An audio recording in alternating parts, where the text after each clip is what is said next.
Yeah, hello and welcome to the online discussion on exploring the intersection of sociology of law and the minority rights in India. A conversation with Professor Tapan Mohanty. Thank you so much, Professor, for joining us. He is a professor at National Law Institute, University, India. Since this is the first time we are interacting with each other, so I would introduce what SARIM is doing, and then we'll move on to our routine introduction part. So, South Asia Research Institute for Minorities, SARIM, is a non-governmental organization committed to promoting the rights of minorities in South Asia. Our team is comprised of researchers, field experts, and advocates who are passionate about raising awareness of the issues faced by marginalized minority communities in the region. So, Professor, thank you so much for joining us today for this discussion. Could you please tell us a bit about yourself and the kind of work that you do, or any initiative that you have taken so far pertaining to this, topic? Yeah, thank you, Dr. Furqan. Ahmed, it's very nice to get introduced to organization and particularly the working on minority rights in South Asia. We will discuss that as we answer your queries. But for the time being, if you ask me to introduce myself, as you have already discussed that I am a professor of sociology of law at National Law University in Bhopal. I had done my master's and PhD from Jawaharlal Nehru University, New Delhi, in sociology, and I shifted to law later. So when you say sociology of law, the problem in South Asia mostly is then either you are sociologist or you are lawyer, but the combination is very rare. So that is one, and since I belong to both the streams, I work mostly on the areas of culture, particularly, because sociology of culture development. And of late, I looked into issues like caste, ethnicity, minority rights, rights in general, and so on and so forth.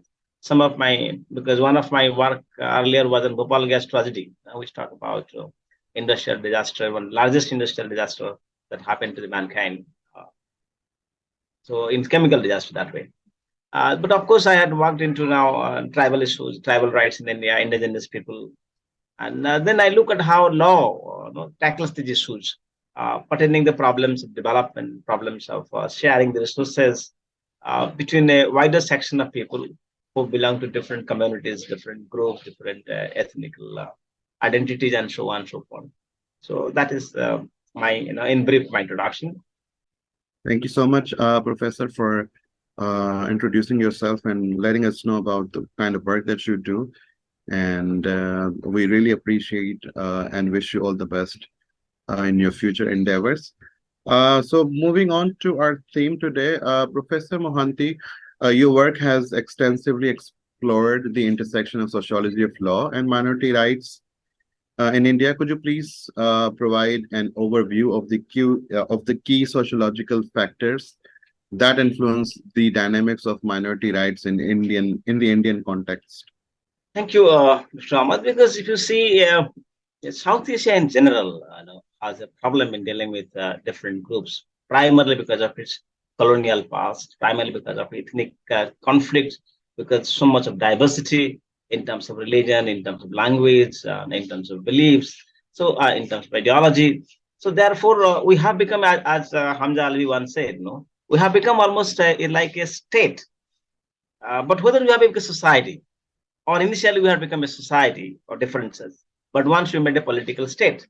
So the transition from society to state and to nation state has been very painful for South Asia generally, be it Myanmar, be it Sri Lanka, be it India, be it Pakistan. So because there are so many groups, so many diversities are there. So when you think of these issues, and particularly talking about how to because this society, these countries, in fact, are largely poverty-stricken.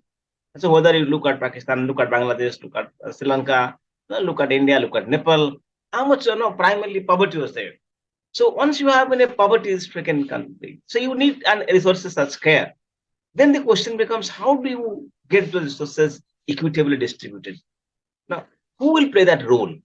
And generally, what happened, because we have a political identities and political structure. So what happened? People, those who are in power, are no, they exercise their wisdom in sharing it. And then, as it happened in democracy, so people, those who have a larger voice, those who have more in number, so they would have a position to attain and receive most of the state largages in comparison to other.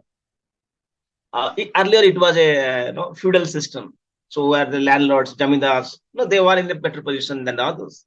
And then there is a tribal group, which are general people or indigenous people versus general people. Then in India, caste dynamics were there. And if you look at even Pakistan or Bangladesh, you really find the conflict in terms of the categories, Sheikh, Syed, Mughal, Pathan, as you say about. Now, those who have already in the privileged positions, they have extended privilege.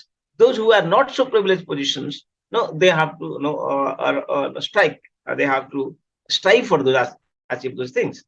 And then there comes a middle class group who was largely educated, who was who was a more dream to conglomerate with the other aspects of the world, to the globalized elite. And then they have to find out where they stand about, in terms of government structures and bureaucracy and so on. So in that sense, when you look at minorities, that when there is so much conflict within, even in the majority, so minorities are also sometimes pushed back.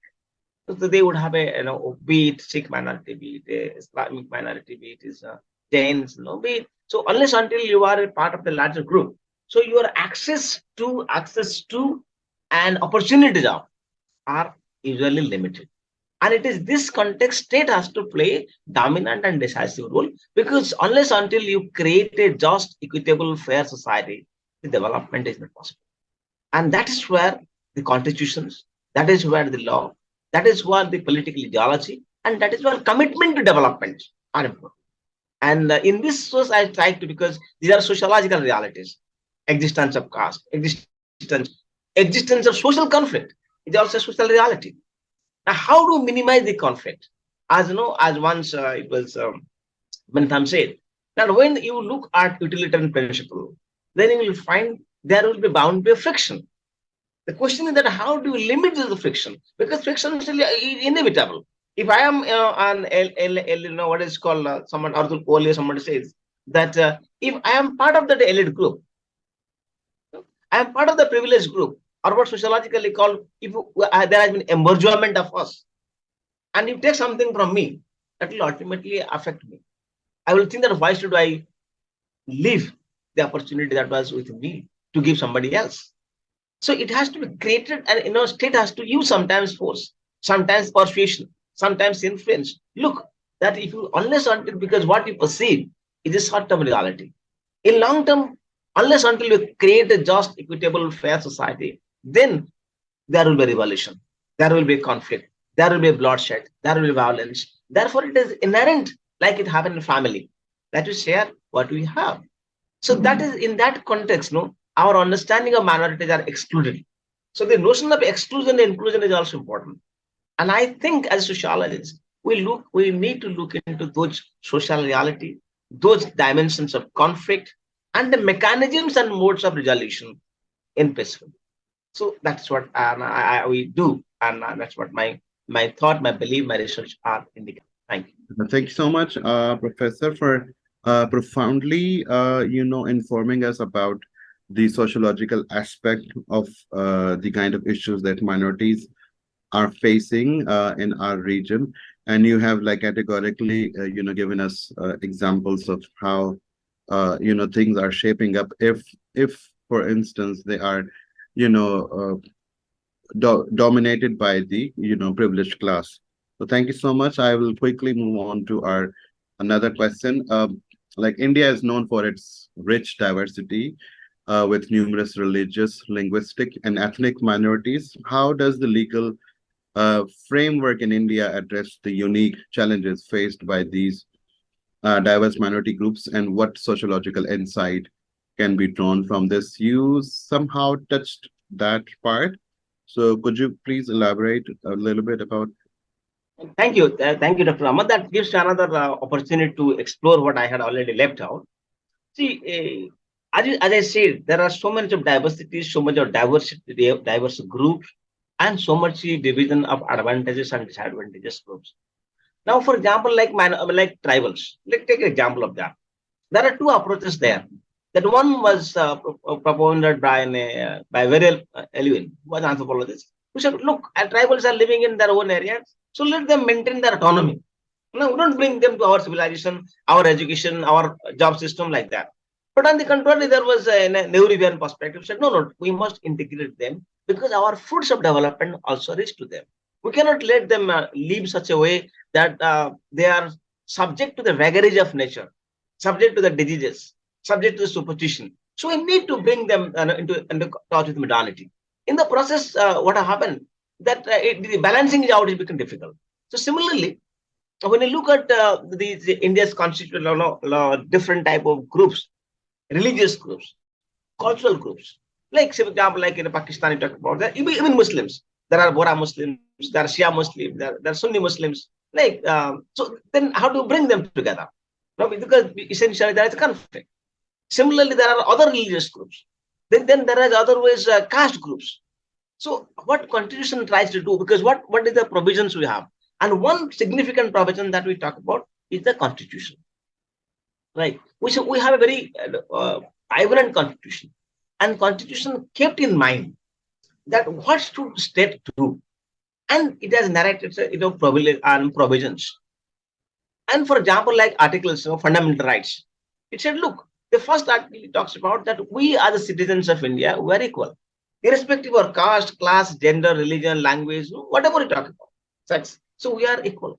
Now that is the right to equality. So it gives the state cannot and should not distinguish the individuals on the basis of or citizens on the basis of their affiliations in caste and things like that one.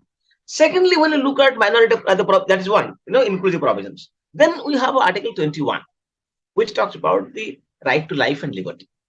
Now, once you have looked at the liberty issues, that liberty of expression, freedom of movement, these are certain issues which are essentially human in nature. So you will look at the paradigms of human rights, which talks about the foundations of equality, liberty, right? Then freedom. So we have all included that in our constitutions. Look at constitution. Look at how we can protect individual. It is now as a political unity, as a social unit, as a citizens beyond the boundaries of caste, class, religion, language, and etc. So that's one. Then there are privileges given to, especially to the minority group. For example, Article 2930, which talk about minorities are to promote the religion even. So there are minority educational institutions. And in fact, the Honorable Supreme Court on various judgments, whether it is TMA Pi case, whether it is Inamdar case, so has tried to say that how minority rights are important, even in the context of maintaining their identity, be it in terms of their own education.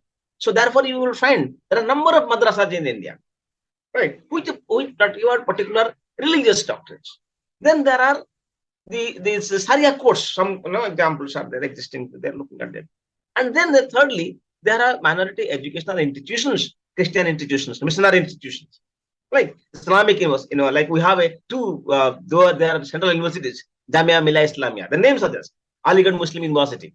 No, they are in fact upward in the ranking. If you look at ordinary universities, they are ranked even higher. And why the basic image is that to bring a lot of reform, a lot of positivity, a lot of employment opportunity to people who belong to different and varied minority groups. So that way our constitutional law in equality is providing the rights. Secondly, we have created a political structure, interestingly for India, and in a democracy is there. So in a democracy requires these notions of equality. Democracy requires that you cannot subjugate the minorities, cannot make them secondary citizens. So bring them, participate them. So therefore, they have a vote bank. And that also sometimes facilitates their participation. So in that way, if you look at what India has done, I think the democracy, its election process, and it's a civil society. So whether it's called in the Indian film industry, what is called Bollywood, or whether you talk about our civil society, the press, you look at our judiciary, look at our non-government organizations. So there are many times you find critique of government. So in a sense, we have tried to create a structure, social, political, and ideological, where we have not left minorities in it. Otherwise, what would happen? There would be a minority syndrome, which would try to find out. There would be ghettoization sociologically. So they will take in. It's not that they don't have. I cannot completely deny that they don't have. But and therefore I will say, what when that existence of ISIS, why India was not suffered much? Because for generally even because of the Sufi called, because of these things, increasing interaction between minority and majority. So there has been lack of radicalization, less of radicalization. It's not there has not been, but the radicalization has been less because there has been a systematic, substantive effort in the part of various structures to take minorities along. Right. Of course, there are fringe elements both sides. That would happen. That will remain. But systematically, the government policy, it has not been systematic denigration of their rights. So that is why, both sociologically, ideologically, politically, constitutionally, legally, we have made provisions to bring minorities at par, at least, as a participatory in the process of our democracy. Thank you so much. Yeah, on this note, I would really second your thoughts on bringing those minority groups into participatory mode. Like, let's provide them provide those voices of voiceless a platform, to discuss their issues. So yeah, thank you so much. You have briefly described on this topic. Talk about, we discussed the diversity with numerous religious part and linguistic part. Now we are moving to the legal framework. Could you discuss the role of judiciary and legal processes in safeguarding minority rights in India? What sociological perspective can help us understand the impact of legal decisions on minority communities? Well, thank you. That's a very, very, very specific question, but actually, because law and policy, and since, for example, Government of India has a Department of Minority Affairs, they talk about. It also has a Minority Development Commission. We have a National Human Rights Commission. We have a National Minority Commission. Now suddenly we have a commission called Financial Development for the minorities also, to enhance their financial resources.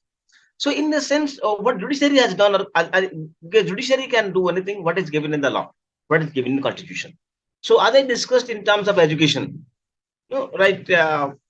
Judiciary are different types of time look at constitutional protection guaranteed to the minorities. So if you look at the St. Stephen's case, you look at the where in minority institutions, minorities have like 80% of share, in terms of admission, in terms of enrollment, in terms of appointment. No, the courts have not touched them. It's fine.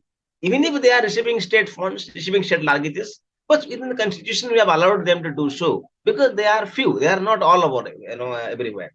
So in that sense, let's protect that.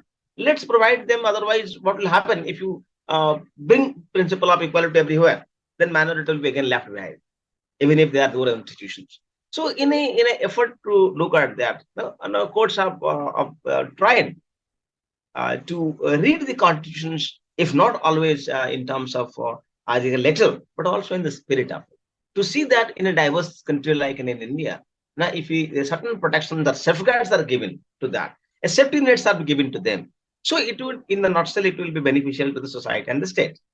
And it is in this sense we must know that our laws also protecting them. For example, we have not even thinking of the Uniform Civil Code because they say we will protect about even their certain rights, not because they are good, but because there are certain apprehensions. So government, the judiciary thinks, okay, though judiciary many times, like Cow Protection Act, judiciary many times have said, okay, you can go ahead with the Cow Protection Act, you can go ahead with that. But our political feelings that unless until there is an interest among the minority themselves, look, voluntarily we would accept that. So that voluntarism has not come, and therefore we have voted from last 75 years to see that. No, the spirit comes to that if you are living in this country, if we are being part of this country, we have contributed to this country. Now, if it is time comes, no, we have to reform ourselves. For example, like under Kamal Mustafa Ataturk, like what happened, Turkey has reformed itself, right? Now, of course, things have gone back, but Turkey has reformed itself. And in fact, we are examples like in Turkmenistan, Kyrgyzstan, Kazakhstan, a large number of Muslims were there. But under Islam, under Soviet rule, they were following the Soviet system of law. Not suddenly the Sharia courts are closed when 1917 post 1917. So in that sense, I think that is why we have not imposed on them. Now courts have not allowed them to do so. Constitution has not allowed them to do so. They said our process of alignment must go through the process of consultation, engagement, and appreciation of that. So that is why it has taken time. There have been interests and conflicts one way or other. But I think generally, our courts have been very careful in understanding the spirit of the Constitution and giving the judgments which actually protects the rights of the minority. And now, as our former Prime Minister Manmohan Singh once said, that as far as the resources are concerned, the minorities have the first right over the national resources because they have been subjected to many other issues. Even if some point of time they have been rulers, sometimes they have been, but current situation generally is that the minorities lack in terms of education, in terms of employment, in terms so therefore there was a Satar Commission report. Sometimes it came to the asked for the government of India to prepare where the minorities are standing as far as their positions in bureaucracy, positions in judiciary, positions in our part of government are there. And of course, I would say, or anyone would say, many cases their status is really poor. So that is why our constitutions, our courts, our judicial system have generally been proactive in protecting the rights and interests of the minorities. Thank you so much, Professor, for uh, giving us the deep insight about the role of judiciary, the proactive role that judiciary is playing in protecting the rights of minorities. Since you are an academician and since you are a professor, like in your experience, what role can academic research and sociological studies play in advocating for and advancing the rights of minority communities in South Asia, specifically in the context of India, or let's say in the context of region? Thank you, because you see, many times ago we believing that we are academicians, we live in ivory towers and so on and so forth. So we don't have much to say how society is actually stepping up. But it is not so.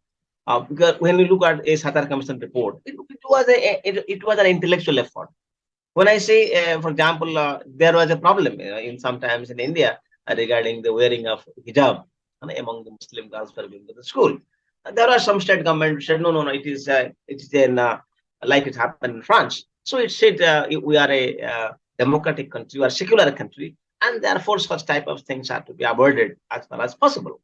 Some sections have protested. You'll find in India, some minorities are interested that will put hijab. While in countries like Iran, the women have protested that we don't want to hijab. Right. So it's a question of choice. Now, what happens to with us, that academicians, we need to bring back those things to the public domain. We should look, our research shows this much percentage of women are actually interested in going through that voluntarily. Many times they do it, succumb to the pressure of patriarchy, succumb to the pressure of religious bigotry. Not there voluntary. Anything, if I'm a foreign educated woman and I'm talking about and I want to do it in my home, fine, fair enough, nothing wrong in it. But then it is not somebody's will. If it is prescribed and it is forced upon them, then that's a problem. For example, modernization among Muslim women. Many sociological studies were conducted in India, late 70s, 90s, because as far as modernization is concerned, we find Hindu, Parsi women are much more modern in terms of their attire, in terms of their attitude, in terms of their marriages. But in contrast, you will find a Muslim woman girl marrying outside is very difficult because for three reasons: one, lack of education, lack of opportunities, and lack of intermixing. Like when I go to both Benazir Bhutto and Imran Khan were students in Oxford University. So in that sense, what happened that their outlooks are broadened because they would see what happened, right? And Benazir Bhutto used to put that hijab sometimes politically, publicly said, "No, I am a Muslim woman, so I maintain that." Fine, that's my tradition, it's a dignity. But when you maintain that, that is, you should understand that whether it is a political or it is just like a social or it is just a fashionable thing. It's up to you. But you must understand that what you're doing. And similarly, we will talk about modernization, like I was saying, that how many Muslim women are now, in fact, somebody said, going to the gym. No, going to the gym is very difficult because a Parda Muslim woman going to the gym. But I found interestingly, even in a city like Aligarh, there are specific gyms made no, created or managed by women. So also this Muslim woman goes with hijab, leave their hijab, do their workout, and come back again with the hijab in complete privacy, because there's again our Muslim women are there. So in a sense, because your rights, your maintenance of a good physique, maintenance of workout, it's your own. So therefore, certain things are happening because as sociologists, we study them, their reluctance to speak out, their of interest to participate. For example, how many women are entrepreneurs in the Muslim communities? So if I said there are 30% women, or 20%, or 2% women are entrepreneurs. Now I bring that out through my study and put, look, this is what women have done exceedingly well. No, for example, there are Atya Raman, professors, Atya Raman Kidwai, Mohsina Kidwai with politicians, Aruna Asaf Ali with politicians. So many of them have done wonderfully well as a politician, as economist, as sociologist, the entrepreneurs also. But only thing that we have not given the opportunities. Now the question is that if the opportunities are given, some women are taken up, and what challenges they face. That an academician can tell. No judiciary can tell that. No politician can tell that. The woman can tell how I face the problems in my family. Even we have Nikhat Jaman, a lady who actually in bodybuilding. No, I am Prime Minister of Praise her. Look, you are coming from such way. She said, I'm so happy that I come back there. So if such situations are there, an academician has a right because he goes to the macro level. If a sociologist, anthropologist is doing what I am trying to do, I try to study a family, I have to try to study a caste, I have to try to community, I should try to study a village. So I am giving a micro level experiences and then locating with that macro level reality. So therefore, we as a researchers, we as an academician have a larger role to play in bringing out the truth and sharing that with public, so that a public policy, a government policy can be framed keeping in mind of the micro and macro social realities, which can only be brought by research and academics. So therefore, we have a larger role, a significant role. Maybe we have been, in terms of bureaucracy or others, we have been marginalized. But it is high time that we think we can do it. Sometimes what happens, we accept, okay, bureaucrats can do it, or politicians will do it. So we think less of ourselves. So the time has come, we have to create that confidence in us that yes, as academicians, as a member of civil society, we have a larger role, we have a greater role, we have a significant role to play in the reality. We are not in idle ivory towers, because we are actually, a major player in political and social decision making. And that confidence we have to have. Thank you so much, Professor. You have, first of all, thank you for acknowledging the responsibility that lies upon those researchers and academicians. And you rightly said so. It's all about the matter of choice. It's about how you portray that matter of choice.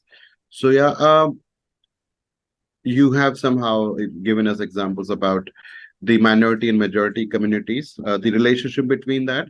So I'm asking that question in detail. I would request a feedback from your end. So the relationship between majority and minority communities can be complex in any society. How can sociology of law help in analyzing and improving intergroup relationships and promoting social cohesion in the context of minority rights in India? Thank you. That's the crux of the entire discussion. In fact, because if you think a specific example like in India, I will tell there has been efforts since many years at a macro level, at specific level, family level, to being lived together. For example, in like a Tajia procession, which is Shia Muslims follow now, and there are many Tajia processions. A lot of Hindus also facilitate that. Talk about making roads clear and helping Tajia pass through the villages and offering water. So similarly, there are many Muslim groups, for example, in my villages also, those who had gone for the Hajj, we come to Haji, Makkah and Medina. So when come back, they don't bring like, prasad for us. So what they're paying debts, because which is they got an Arabian debt, so they give every family. So we don't distinguish that it has come from Muslim or somebody else. So we accept it. In fact, we have a culture I'm very specific in Odisha, in Jagannath cult. And in Lord Jagannath, some of the dresses, some of the things are actually built and weaved by Muslims. Right. And there is a Sufi cult. When there are these mazars, you find Mainuddin Chisti, Nijamuddin Awliya, you find how many mazars are no Dargah, Haji Ali. So how many Hindus also go there? And in fact, one of the major cult is happening in India. I sometimes became astonished. Is a god like, though Islam prohibits idol worship, but if you come to Islam, Indians have a very Sai cult, Sai Bhakt, and his name was Chan Muhammad, and his followers are largely Hindus and less of the Muslim, though he was himself born as a Muslim. So what do you find? And it is a very bigger cult now in India. Every corner you go, there is Sai temple. Similarly, we in Odisha, Bengal, in Odisha, Bengal, Assam, there is a particular culture while you find a child is born, they do a specific puja. We call it Satya Pir, right? It is Satya and it is also Pir. They call Satya Narayana and the Pir. So Muslim Pir is there. So therefore, and therefore, what you find at certain level, as a what you call surface level, there may be tension, but also intestinally, some people are adjusted, accommodated. There are a lot of, in fact, I was saying other day, there are many BJP leaders who are Hindu brigades, but their daughters are married to Muslims. So, for example, it happens. And so, in a sense, what is interesting is that as they are more educated, are there more employed, are there more opportunities available to them? So, these divisive religious backgrounds are slowly is breaking down. But simultaneously, also, there is also increasing ethnic conflict. There's also, I just say globalization has brought both things. At the one end, it has stereotyped Muslims, it has created categorization among them, and also created the we and them. So contrastingly, what happens, an Indian Muslim thinks, for as somebody says, the idea of Ummah. So he thinks though he's in India, he thinks I am part of that Ummah. So that means I am more closer to a Kashmir Muslim, seeing he's more closer to a Nigerian Muslim than an Indian Hindu, which is not a fact. Right? Because our culture, our tehzeeb, our understanding are similar, our food habits is similar. So we are not closer to there. But that is why it is interesting that there must be interplay of it. So law, sociology, politics must play out its part to say that we are creating a global citizenship. Don't look at a community citizenship, but think of a global citizenship. So I think what Prophet has meant when he talk about Ummah, maybe he talk about it in his belief. It may be followers, it may be faithfuls, but for us, the faithful is of whom? So Allah is saying that I am a messenger of Allah. Muhammad is saying, Prophet is saying, a messenger of Allah. So in everybody say that is for when you talk about the Hindi or Urdu, we call it people as insan, we call people as admi. Why? Because Adam se paida hua, isliye admi hai. So Adam to Adi Purush hai. So similarly, what is called Hindu Adi Purush, what is called Adam is there. So we think in those terms. That generally as conceptants is whether it is Ummah is not necessarily of Muslims. It is the idea of Darul Haram, Darul Islam. It is a divisive content. What in anthropology we call it is a binary opposition. I think it is not a binary justice because every religion in it essentially talks about kindness. So look at in Hinduism there is fasting. In Islam there is fasting also. Right? What do you do in Ramzan? Right? I was telling somebody the Ramzan, if you read it in English, it also becomes Ram also. So you have to think that way. And what actually Islam preaches that if you do the Roza, you feel the hunger of your neighbor, you feel the hunger of other people. So therefore, you have zakat, give somebody to theirs, right? And otherwise, also you find when you do this Roza in Islam said what Islam says that look, if I am rich, 40 in my neighborhood, 40 people around, if they are hungry, I cannot eat. What is a great idea? That you are not being selfish, you are not being greedy, you are sharing it. Tell me which religion says against this. So eventually, essentially, the idea is as there that of uniformity, of collaboration. I think what Atal Bihari Vajpayee, former Prime Minister once said, what is happening or what it should be. लोगों की उपासना का पद्धति अलग होता है लेकिन ईश्वर एक होता है what is happening? Our rituals are different. Our inner consciousness is the same. And within our inner consciousness, we look forward to a greater consciousness. That greater consciousness can be differently named. But eventually, I said the human's humanism is not worse, it is probably better than the God's divinity. Because we have not seen divinity, we have seen humanity. So, inculcating and practicing that humanism is the most valuable thing for today's world.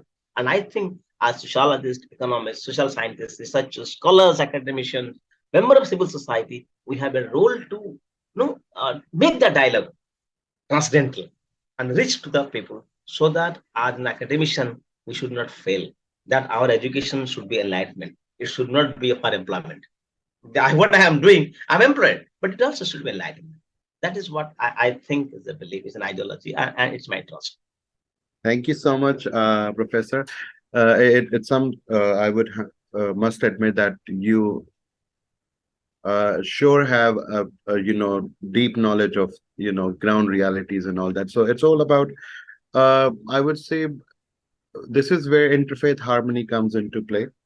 This is where we call it, come to common terms as between us and you, as you just described. So yeah, it's about acceptance, not about tolerance. So yeah, I mean, so you have greatly answered that question. So quickly move on to our last question. So it's in recent year, there have been debates and discussions around the balance between minority rights and broader societal interests. What insights can sociology of law offer in navigating these delicate policy discussion and finding equitable solutions? Thank you. That is, see, as we talk about, there is no conflict per se. No, when you say about societal rights, human rights, and minority rights. Why it is not so? We might find a, a cleavage, artificial cleavage, which say that, okay, this state is doing this and minorities are not part of it. It cannot happen. Why it happens? What is the minority rights? What is an individual rights? It's also human rights. What is the rights of a woman? Can I develop a human rights paradigm without minorities, without women? For example, many states, women are say minorities, but they are 50% of population. Right. So similarly, when I say about for when minorities in Islam in India, they're 20% of my population. If they're 20% of my population, and probably they are more than many numbers of people in Islamic country like Nigeria or Indonesia. So how can I say that minorities per se? And how can I develop a developmental paradigm excluding them? So therefore, sometimes you have to think, the principle of equity and equality. Now, equality principle is applicable to things, but whether mere equality is enough, right? If there is a pond in water, now whether the dog and the crane can eat some because they are different design. So therefore, we must need to practice situations where the other person will be able to exercise it. Opportunities are there, but whether I am able to exercise that opportunity. For example, like television. Television is there, everybody who can see it. But if I'm blind, am I able to see it? So, or we are color blind. How do I see it? So, if I want to see, there is some specific provisions are required. And in that sense, we need to think and we need to put it in mind on other people. Look, this is where, like a family, when a child is physically handicapped or different level. So what a mother does, if he cannot go dining table, the mother brings food to him or her to her table because he cannot go there. So that privilege, it is not a privilege. The problem is that we think it is a privilege. It is actually not a privilege. If he is sitting there, if a disabled person, otherwise labeled person is sitting in a bus seat because he is unable to move, so it is not a privilege he is enjoying. It is in fact a facility it deserves to give it. Because otherwise the inequitable work, unless until we provided them a helping hand, a safety net, then it is not possible to bring them at par. So therefore, I think when we think as a globology, it's a paradigm. We think most important thing is of course humanism. So if we develop humanity, if we human consciousness, if we develop the sensitivity, and then I think essentially there is no distinction between minority and majority rights. In a sense, equality, liberty, fraternity, freedom are essential to all human beings, irrespective of its caste, class, religion, language, or sex. And therefore, if these ideas are universal, then I think we must practice those universalism. And while insisting that the principle of equity inherent in it, that's what is required. And that's what our discourse, theory, politics, economy brings us to that. And I'm able to discuss it because I studied it, I read it, and therefore I need that education is important. Right. So I think if that is possible, the basic values of education, of energy security, of economic security, if these are the things, and these are applicable to all minorities and minorities. So we have to move from a caste or a religion specific ideology of belief towards these universal achievable goals of education, of employment, of poverty eradication, right, of fighting against disease, so things. And I think when the corona happened, it didn't stop at a rich and poor. It affected everybody. So it's not a minority majority. So therefore, we have to fight together, and we have to look for the broader social, political, economic, universal goals than achieving soft goals in election or world politics. That's the priority. Right. I think I have been able to answer that. Thank you. Yeah, I mean, you have wonderfully answered that as well. I would, really, I'm totally, uh, grateful on behalf of our organization. You have explicitly and comprehensively, touched upon the, intersection of sociology of law. You have greatly answered the question on the diversity of numerous religions, whether it's on the basis of language, linguistic, or ethnic minorities. You have also provided us the role of information regarding the role of judiciaries, playing. You have also provided us what role an academician or as a researcher can play in bringing those, on bringing those common issues. You have also talked about the relationship between the majority and the minority communities. You have lastly provided us detailed discussion on the balance. You talked about basically the universality of human rights. So thank you so much, Professor, for providing us your wonderful time